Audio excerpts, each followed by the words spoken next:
It's been a busy and very hot day here in Hobart today, day 5. Nasty sort of whippy northwest wind coming through very strongly in places here.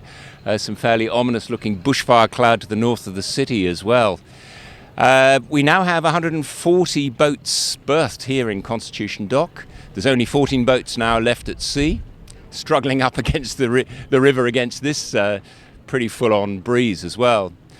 Tail End Charlie is Ian Gannon's coal design, take 5, doing a steady 7 knots, still coming down the East Tassie coast somewhere off Bicheno, with 120 nautical miles still to go, expected in lunchtime tomorrow. Of course, the big news today, and no great surprise to those who probably knew this yesterday, is the announcement of the Tattersalls Cup winner to Matt Allen's Ichi barn. For those of you who might follow cycling, you will be probably familiar with Sky Cycling's strategy under the banner of marginal gains, and one of the hallmarks of Ichi Barn's 2 Tattersalls wins since the TP52 was first launched in 2017 is the extraordinary level of detail that they go into in terms of preparation, research, analysis and so forth, to make sure that they're basically controlling all the things they can control, so that luck, if you like, is the last piece in the jigsaw.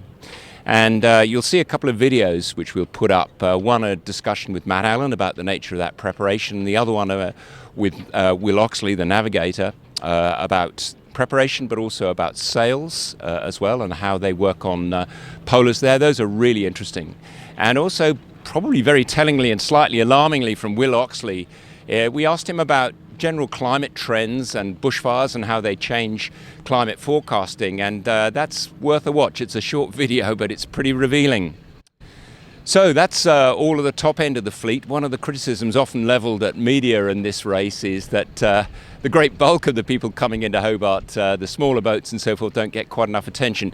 Not an undue criticism in many cases. It's pretty challenging even when you're media with a smallish team just to get their first few days done and then actually spend enough time.